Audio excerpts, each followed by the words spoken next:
ونسلم على سيدنا ومولانا محمد رسوله النبي الأمين المكين الحنين الكريم الرؤوف الرحيم. أما بعد، فأعوذ بالله من الشيطان الرجيم. بسم الله الرحمن الرحيم.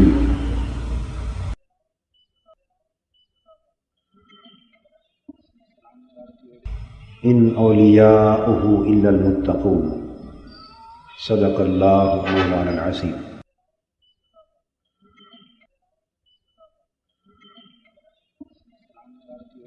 قدوۃ الاولیاء شیخ المشائخ قبلہ دل و جاں سیدی و سندی دامت برکاتکم فخر المشائخ پیر طریقت پیر سید کبیر علی شاہ صاحب زیب سجادہ آستانہ عالیہ چورا شریف، محترم المقام پیر طریقت حضرت صاحبزادہ پیر سید غضنفر علی شاہ صاحب، زینت آستانہ عالیہ کرما والا شریف، دیگر محترم و مکرم مشائخ و علماء کرام، معزز خواتین و حضرات، مہمانان گرامی قدر اور معزز حاضرین، آج اللہ جل مجدہ کا جتنا بھی شکر بجا لایا جائے کم ہے.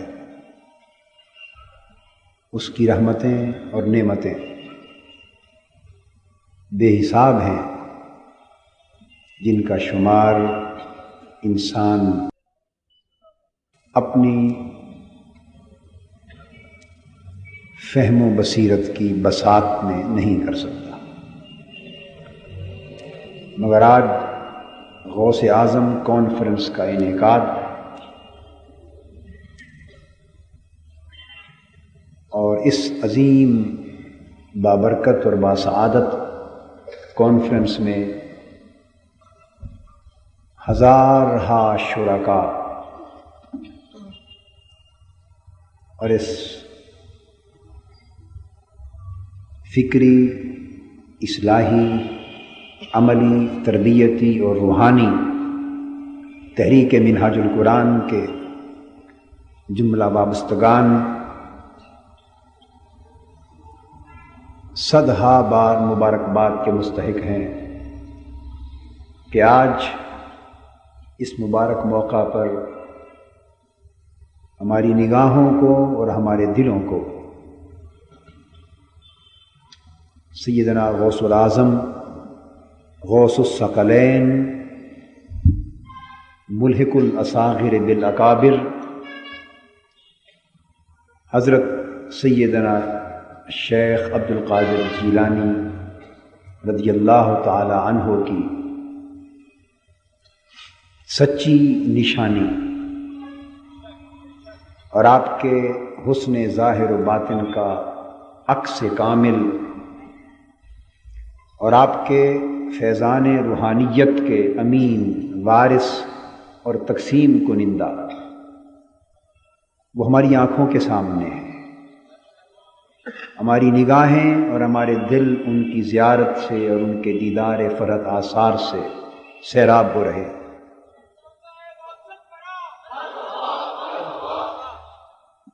اور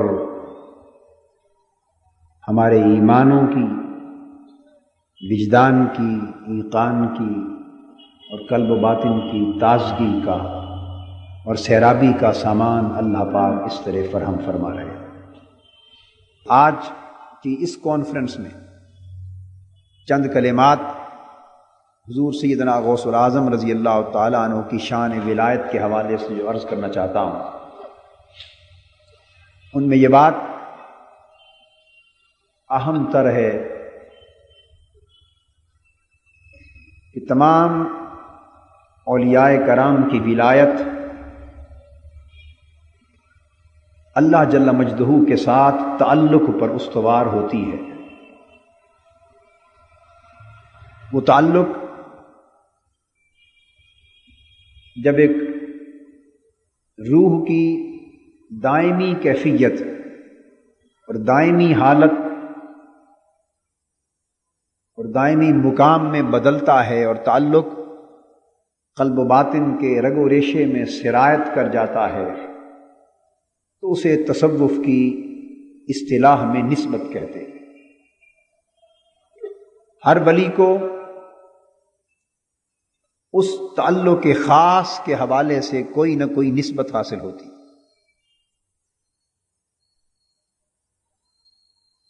کسی کو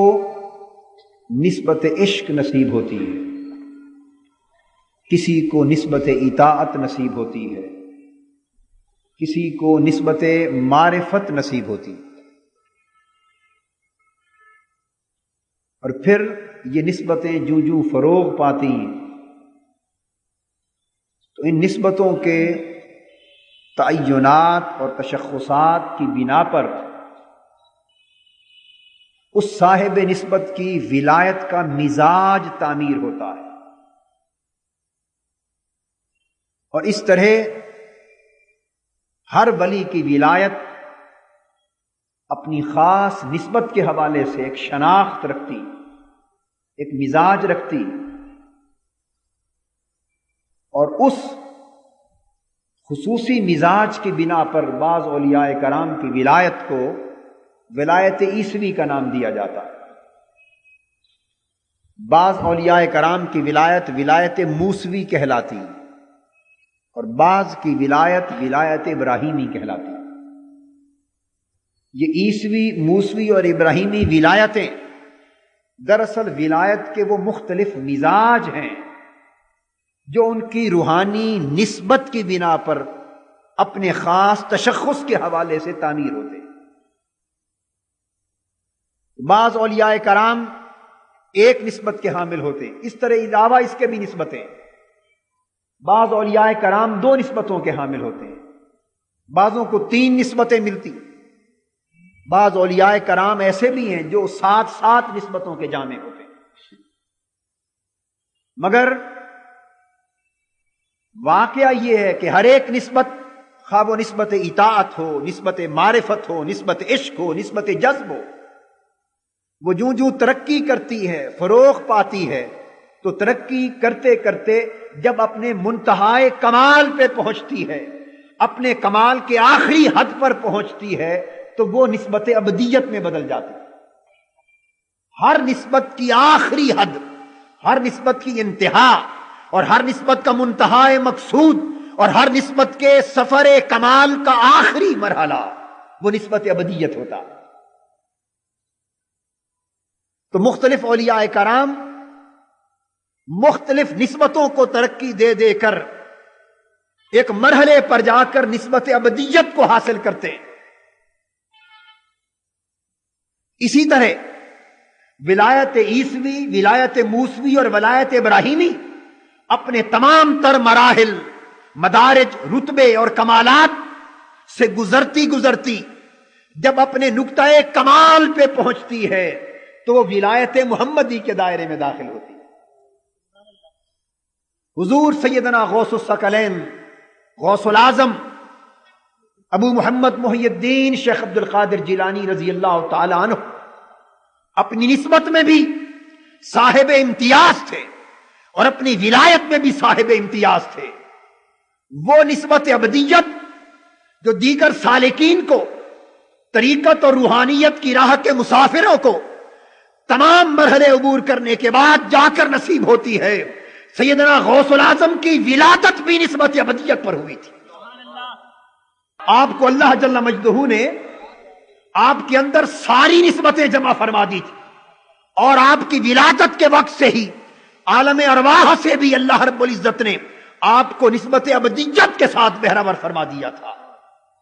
اور نسبت ابدیت پر متمکن ہونے کی بجائے کی وجہ سے سیدنا غوث العظم رضی اللہ تعالیٰ عنہ ولایت عیسوی، ولایت موسوی اور ولایت ابراہیمی کے راستوں سے سفر طے کر کے اپنے مقصود کو پانے کی بجائے اللہ جل مجدہ نے آپ کو روز اول سے ولایت محمدی سے سرفراز فرما دیا تھا۔ اس لیے آپ فرماتے ہیں قصیدہ غوثیہ میں وَكُلُّ وَلِيٍّ لَهُ قَدَمٌ وَإِنِّي عَلَىٰ قَدَمِ النَّبِي بَدْرِ الْكَمَالِ، کہ ہر ولی کو ایک خاص قدم نصیب ہوتا ہے، اور وہ قدم ولی کا کیا ہوتا ہے؟ کسی کو ولایت عیسوی کا قدم ملتا ہے، کسی کو ولایت موسوی کا قدم ملتا ہے، کسی کو ولایت ابراہیمی کا قدم ملتا ہے۔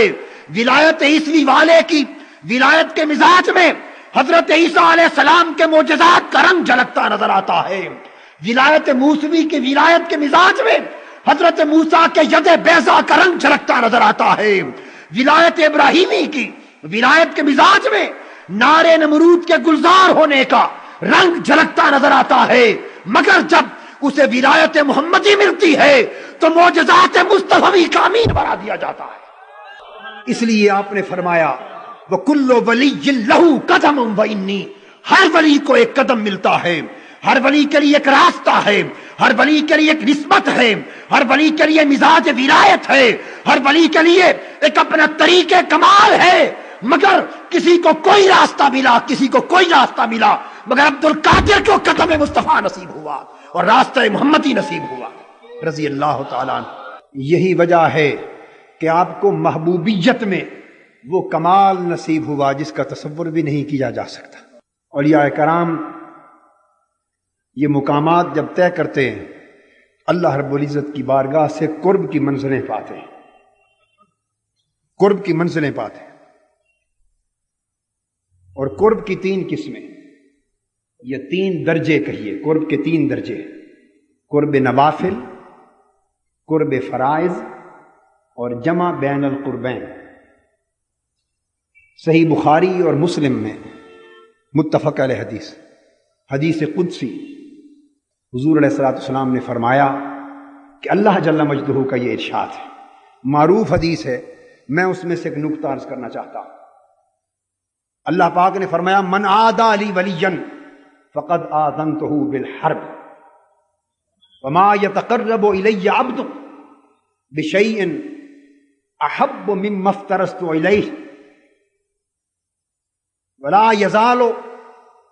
عبدی یتقرب الی بالنوافل حتی احبہ فاذا احببتہ کنت سمعہ الذی یسمع بہ وبصرہ الذی یبصر بہ ویدہ التی یبطش بہا ورجلہ التی یمشی بہا وإن سألنی لأعطینہ ولئن استعاذنی لأعیذنہ۔ آپ اللہ پاک نے فرمایا کہ جس نے میرے ولی اور میرے دوست کے ساتھ عداوت و دشمنی رکھی وہ جان لے کہ میرا اس کے ساتھ اعلان جنگ ہے۔ وہ جنگ کب بپا ہوتی ہے یہ اللہ اور اللہ کا رسول بہتر جانتا ہے، مگر اس کے ساتھ اعلان جنگ ہے۔ اس کے بعد فرمایا کہ جتنا قرب کسی شخص کو فرائض کے ذریعے میری بارگاہ میں ملتا ہے، اللہ پاک کا ارشاد، جو قرب فرائض کے ذریعے کسی کو میری بارگاہ میں ملتا ہے دنیا کا کوئی عمل اتنا قرب اسے میری بارگاہ میں عطا نہیں کر سکتا۔ تو فرائض کی ادائیگی کے ذریعے حاصل ہونے والا قرب سب سے اونچا قرب ہے۔ مما افترضت علیہ، اب اس مقام پر مما افترضت علیہ اس میں قرب فرائض کا اشارہ ہے کہ جو قرب فرائض کے باعث ملتا ہے دنیا کا کوئی عمل اس قرب کو نہیں پا سکتا۔ اس کے بعد اگلے حصے میں قرب نوافل کا ذکر، پھر فرمایا لا یزاد عبدی یتقرب الی بالنوافل حتی احبہ، بندہ نفل کے ذریعے میرے قریب تر ہوتا چلا جاتا ہے، اتنا قریب ہوتا ہے کہ میں اسے محبوب بنا لیتا ہوں۔ فاذا احببتہ، اور جب میں اسے اپنا محبوب بنا لیتا ہوں قرب نوافل کے ذریعے، قرب نوافل کے ذریعے اپنا محبوب بنا لیتا ہوں، تو کنت سمع الذی یسمع بہ، اللہ پاک نے فرمایا میں اس کے کان بن جاتا ہوں جس سے وہ سنتا ہے۔ ولی جسے قرب نوافل نصیب ہو جائے، میں اس کی آنکھ بن جاتا ہوں جس سے وہ دیکھتا ہے، میں اس کے ہاتھ بن جاتا ہوں جس سے وہ گرفت کرتا ہے، میں اس کے پاؤں بن جاتا ہوں جس سے وہ چلتا ہے، ایک روایت میں ہے میں اس کا دل بن جاتا ہوں جس سے وہ ارادہ کرتا ہے، اور فرمایا حتیٰ کہ اگر مجھ سے وہ سوال کرتا ہے میں اسے یقیناً عطا کرتا ہوں، اور کسی کے لیے میری بارگاہ سے پناہ مانگتا ہے تو یقیناً پناہ عطا کرتا ہوں۔ تو اللہ رب العزت کی بارگاہ سے قرب نوافل کے ذریعے اس ولی کو یہ مقام نصیب ہوتا ہے کہ اس کا دیکھنا اللہ سے ہے، سننا اللہ سے ہے، پکڑنا اللہ سے ہے، چلنا اللہ سے ہے، ارادہ اللہ سے ہے، اس کی ساری حقن حرکات کے اندر فاعل اللہ کی ذات ہو جاتی۔ اللہ تبارک و تعالیٰ کے ساتھ اس کی یہ معیت کی نسبت ہو جاتی، یہ قرب نوافل۔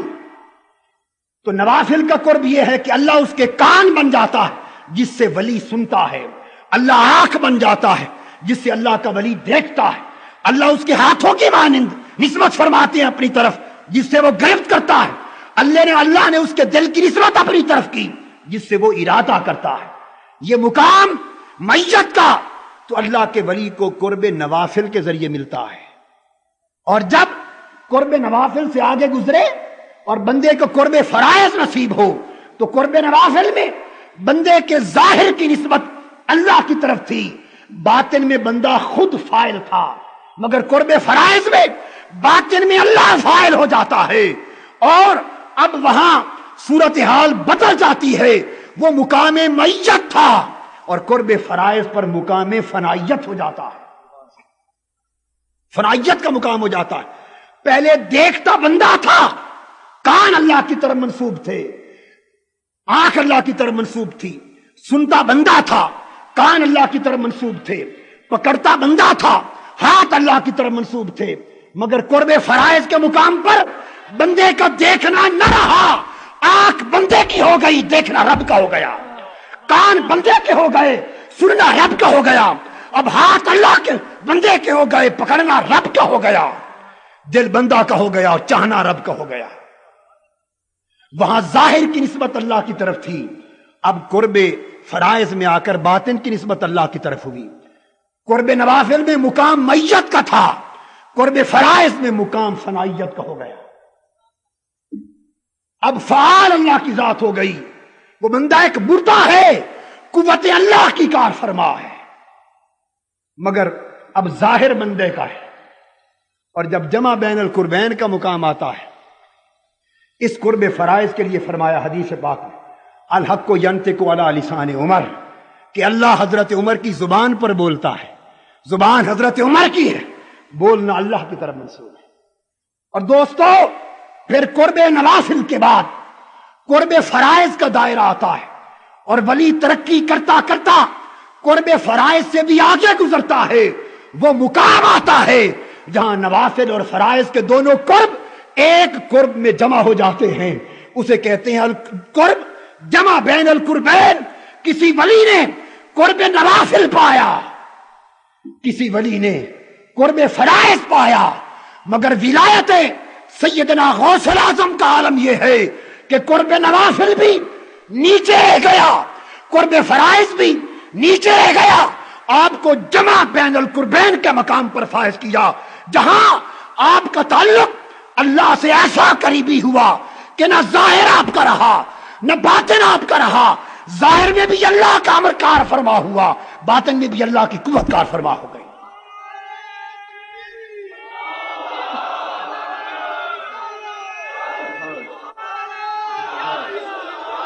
یہ وہ مقام ہے، یہ وہ مقام ہے کہ ظاہر و باطن میں اللہ کا ولی اپنا ارادہ چھوڑ دیتا ہے۔ کسی نے پوچھا اکابر اولیاء سے کہ سیدنا غوث الاعظم رضی اللہ تعالیٰ عنہ کا مقام کیا تھا؟ انہوں نے فرمایا ان کا مقام تھا پہلے مع اللہ، پھر فی اللہ اور پھر باللہ۔ ابتدا میں مع اللہ تھے، یعنی اللہ کے ساتھ تھے، اللہ کی معیت میں تھے، اللہ کی معیت میں تھے،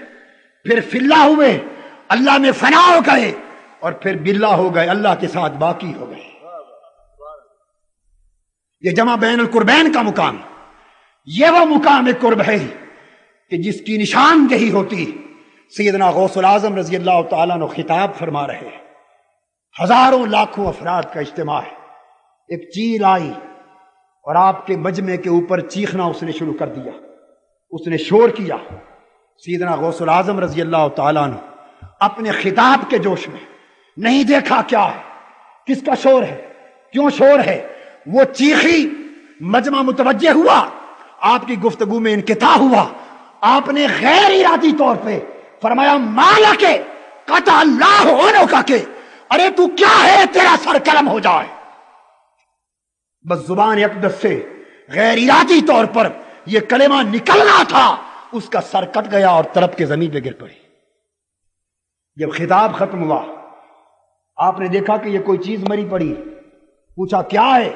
عرض کیا حضور یہ چیل ہے۔ پوچھا کیسے مر گئی، یہ جمع بین القربین سمجھا رہا، کیسے مر گئی، عرض کیا حضور کی زبان سے نکلا تھا قطع اللہ عنہ کا کہ۔ آپ مسکرا دیے، فرمایا بسم اللہ الرحمن الرحیم، ٹھوکر ماری، فرمایا جا چیل اور جا، تجھے مارنا مقصود نہ تھا، اڑ گئی، پرواز کر گئی۔ یہ وجہ ہے کہ سیدنا غوث العظم رضی اللہ تعالیٰ عنہ اس مقام پر فائز ہوئے کہ آپ نے فرمایا افلت شموس الاولین وشمسنا ابدا علی افق الاولی لا تغربوا، ولایتوں کے سورج چڑھے، غروب ہو گئے، مگر ہمیں ولایت کا وہ سورج نصیب ہوا چونکہ قدم مصطفیٰ تھا۔ جیسے پہلے نبی آئے اور تشریف لے گئے، پھر حضور آئے اور صاحب ختم نبوت ہوئے، پھر قیامت تک آقا کی نبوت کے ڈنکے بجتے رہے۔ اس لیے کئی اولیاء کی ولایت کے سورج چڑھے، اپنے اپنے وقت تک چمکے، غروب ہو گئے، مگر جب ولایت غوثیت کے سورج کے طلوع کا وقت آیا، فرمایا ابداً لنا افق الاولی لا تغربوا، اب عبد القادر کی ولایت کا سورج چڑھا ہے، قیامت تک یہ چمکتا ہی رہے گا، اس پر طلوع رہے گا، غروب نہیں آ سکتا۔ یہ وجہ ہے چونکہ دائمی ولایت کا سورج چڑھا، اس لیے آپ کو یہ شرف نصیب ہوا کہ خطاب کرتے ہوئے بولے قدمی ہذہی علی رقبۃ کل ولی اللہ، میرا قدم ہر ولی اللہ کی گردن پر ہے۔ کیوں؟ چونکہ یہ جو صاحب قدم مصطفیٰ تھے، یہ صاحب قدم مصطفیٰ تھے، فرمایا میرا قدم ہر ولی کی گردن پر ہے۔ 313 اکابر اولیاء شرق سے غرب تک تھے جنہوں نے عالم روح میں آپ کے حکم کو سنا اور وہیں سر جھکا کے کہنے لگے بل علی راسی و عینی، حضور ہماری گردن پر نہیں، ہماری سر اور آنکھوں پر بھی ہے۔ حرمین کے اولیاء نے سر جھکایا، مصر کے اولیاء نے جھکایا، جزائر کے اولیاء نے جھکایا، سراندیب کے اولیاء نے جھکایا، عراق کے اولیاء نے سر جھکایا، عرب سے عجم تک، شرق سے غرب تک، حتیٰ کہ ہند کی سرزمین پر کسی پہاڑ کی غار میں حضرت خواجہ معین الدین چشتی اجمیری رضی اللہ تعالیٰ عنہ مراقب تھے۔ سرزمین بغداد سے صاحب قدم مصطفیٰ سیدنا غوث العظم کا فرمان ہواؤں اور فضاؤں میں گونجا، قدمی ہذہی علی رقبۃ کل ولی اللہ، میرا قدم ہر ولی کی گردن پر ہے۔ حضرت خواجہ اجمیر کا سر اس غار میں جھک گیا، کہا آقا اجمیر کے خواجہ معین الدین کی گردن پر ہی نہیں بلکہ سر اور آنکھوں پر بھی آپ کا قدم ہے۔ اس لیے حضرت خواجہ اجمیر صاحب قدم مصطفیٰ کی بارگاہ سے حصول فیض کے لیے بغداد پہنچے اور آپ نے اکتساب فیض کیا، اور شہنشاہ اولیاء سلطان العارفین حضرت خواجہ خواجگان حضرت خواجہ بہاؤالدین نقشبند رضی اللہ تعالیٰ عنہ 100 سال بعد ولادت ہوئی، 100 سال بعد ولادت ہوئی، مگر 100 سال بعد ولادت ہوتی ہے، مگر عالم روح میں حضرت خواجہ بہاؤالدین نقشبند کی روح مزائے غوث اعظم کی طرف، بغداد کی طرف منہ کر کے 100 سال بعد پیدا ہوتے ہیں، مگر فیض پہلے لے رہے ہیں۔ اور حضرت شیخ سہرورد شہاب الدین سہروردی رضی اللہ تعالیٰ عنہ نوعمری میں اپنے چچا کے پاس مل کر آتے، آپ کی بارگاہ میں آپ دست اقدس سینے پر رکھتے ہیں اور سینہ فیض یاب کر دیتے ہیں۔ تمام طرق، تمام سلاسل اور شرق سے غرب تک تمام اولیاء کو سیدنا غوث العظم رضی اللہ تعالیٰ عنہ کی وساطت سے فیض مصطفی تقسیم ہوا۔ یہ وجہ ہے کہ حضرت خواجہ سرہند، حضرت خواجہ مجدد الفسانی قدس سر العزیز اپنے مکتوبات شریف میں آخر میں جا کے بیان فرماتے ہیں کہ ولایت کی دو قسمیں ہیں، ولایت صغرا اور ولایت کبرا۔ ولایت صغرا مقام غوثیت پر جا کے ختم ہو جاتی ہے، غوث سے آگے ولایت صغرا کا کوئی مقام نہیں، مگر ولایت کبرا کا مقام غوث اعظم ہے۔ غوث اعظم فرمایا یہ غوثیت عظمیٰ کا مقام آقا دو جہاں سے حضور کی اہل بیت پاک کی ائمہ کو منتقل ہوا، اور ائمہ اہل بیت پاک کے بعد وہ غوثیت عظمیٰ سیدنا غوث العظم شیخ عبد القادر جیلانی رضی اللہ تعالیٰ عنہ کو نصیب ہوئی، اور فرماتے کہ اب وہ ولایت نصیب ہوئی کہ قیامت تک اب ان کی ولایت کا سورج چمکتا رہے گا۔ اب اولیاء کا اتفاق ہے کہ کسی بادشاہ کو بادشاہت روحانی، کسی ولی کو قطبیت، اور کسی غوث کو غوثیت، اور کسی ولی کو ولایت اس وقت تک نہیں ملتی جب تک بارگاہ غوث اعظم سے مہر تصدیق نہ لگ جائے، کیونکہ ابداً علی فلک الاولی لا تغرب۔ اب قیامت تک آقا دو جہاں نے آپ کے آفتاب ولایت کو بلند کر دیا ہے،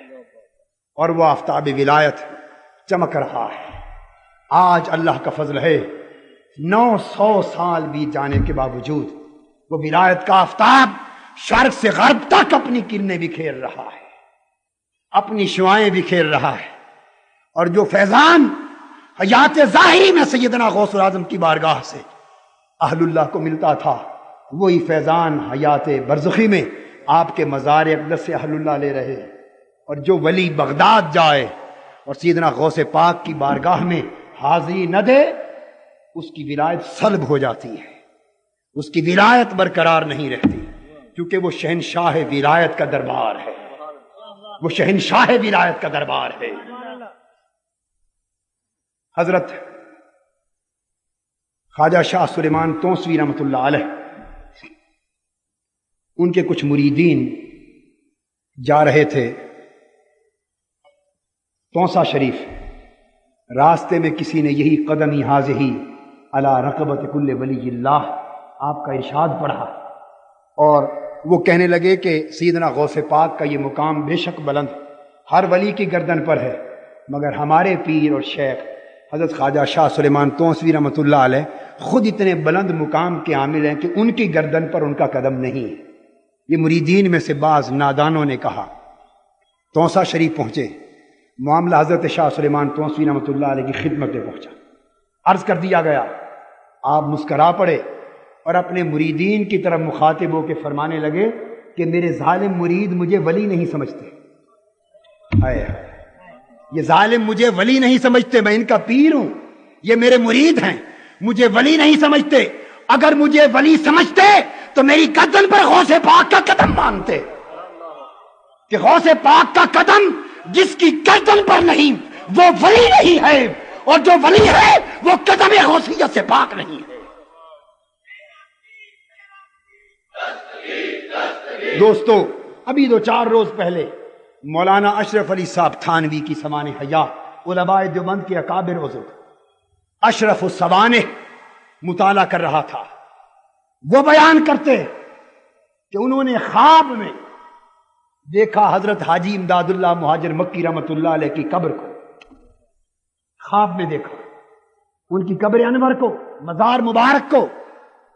کہ وہ اونچا مزار ہے، اور حضرت حاجی امداد اللہ مہاجر مکی رحمت اللہ علیہ قبر اوپر سے کھلی ہوئی ہے، اور دیکھا کہ وہ اٹھ کے بیٹھ گئے۔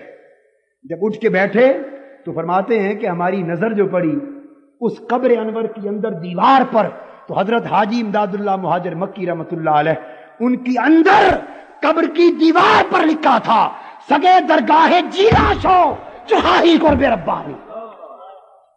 یہ عالم برزخ کی دیوار پہ لکھا ہے، عالم برزخ ہے، قبر ہے، اور قبر بھی حضرت حاجی امداد اللہ مہاجر مکی کی ہے، اور برزخ کی دیوار اور برزخی مشاہدہ اس پر لکھا ہے سگے درگاہ جیلاں شو چخاہی قرب ربانی۔ اور واقعہ تھانہ بھون کا ہے ہند کا۔ اور پھر آگے دیکھیے، آج عقائد بدل گئے، مادیت نے عقیدوں کو برباد کر دیا، صحیح اور اعتقادی ختم ہو گئی۔ ان علماء اکابر کو ماننے والوں، کبھی ٹھنڈے دل سے ان کی کتابیں پڑھا کرو۔ مولانا اشرف علی تھانوی صاحب خود ان کی کتاب افاضات یومیہ، یاد کریں کیا نام ہے؟ افاضات یومیہ۔ روزانہ جو مجلس ہوتی تھی ان کی، اور جو کچھ بیان فرماتے تھے ان کے مریدین علماء نقل کر لیتے تھے۔ افاضات یومیہ، اس میں نقل کرتے، مولانا تھانوی نقل کرتے، کہتے ہیں کہ میں نے حضرت مولانا فضل الرحمان گنج مراد آبادی رحمۃ اللہ علیہ سے سنا، اور اس لیے یقین کیا کہ ان کی زبان سے سنا اور اعتقاد کر لیا، اور اب آگے اپنے مریدوں اور شاگردوں کو سنا رہے۔ کہتے ہیں کہ لوگوں، تم تعجب کرتے ہو اولیاء اللہ کے حالات پر، اولیاء اللہ کے کمالات پر، اولیاء اللہ کی کرامات پر، آؤ میں تمہیں ان سے ایک عجیب تر بات سناتا ہوں، اور جو مولانا فضل الرحمان گنج مراد آبادی کی زبان سے سنی، جس میں شک بھی نہیں کیا جا سکتا۔ تو تھانوی صاحب فرماتے ہیں کہ میں نے سنا کہ سیدنا غوث الاعظم رضی اللہ تعالیٰ عنہ کا ایک دھوبی مر گیا۔ یہ عمر بھر آپ سنتے رہے، علماء سے سنتے تھے کہ نہیں؟ اور اس کرامت کا لوگ مذاق اڑا دیتے ہوں گے، دیکھو جی یہ دھوبی مر گیا، یہ عجیب بات ہے۔ مگر اب آج میں سنا رہا ہوں مولانا اشرف علی صاحب تھانوی کے حوالے سے، اب جس کا مذاق اڑانے کا جی چاہے انہی کا اڑائے۔ میں تو فقط ناقل ہوں، میں تو محض حوالہ دے رہا ہوں۔ وہ فرماتے ہیں کہ ایک دھوبی مر گیا، یہ ہے کمالات ولایت، یہ ہے برکت نسبت۔ لوگ پوچھتے ہیں اولیاء اللہ سے نسبت کا تمہیں فائدہ کیا ہے؟ تم شہزادہ غوث الورا کی بات کرتے ہو، تم بغداد شریف کی بات کرتے ہو، حضرت خواجہ حجویر کی بات کرتے ہو، حضرت خواجہ سرہند کی بات کرتے ہو، حضرت خواجہ اجمیر کی بات کرتے ہو، حضرت خواجہ نقشبند کی بات کرتے ہو، خواجہ سورورد کی بات کرتے ہو، اور شہنشاہ اولیاء سیدنا غوث الثقلین کی نسبت کی بات کرتے ہو، حضرت قدوۃ الاولیاء کی نسبت کی بات کرتے ہو۔ پوچھتے ہیں نسبت کا فائدہ کیا ہے؟ آؤ وہ فائدہ بھی، کروڑوں فائدے ہیں، مگر اس میں سے ایک سن لو، ایک، اور وہ تھانوی صاحب کا حوالہ، جس کو سنائے میرا مت دیں حوالہ، جسے سنائے میرا حوالہ مت دیں۔ مولانا اشرف علی تھانوی کا حوالہ دیں، افاضات یومیہ کا دیں۔ میری ذمہ داری فقط اتنی ہے کہ کوئی پوچھے کہ کہاں لکھا ہے، آئیے میں دکھا دوں گا، صرف اتنی ذمہ داری۔ وہ کہتے ہیں دھوبی مر گیا، نکیرین قبر میں سوال کرنے کے لیے آئے، اور دھوبی سے آ کے سوال کیا، پوچھا مر ربوں کا،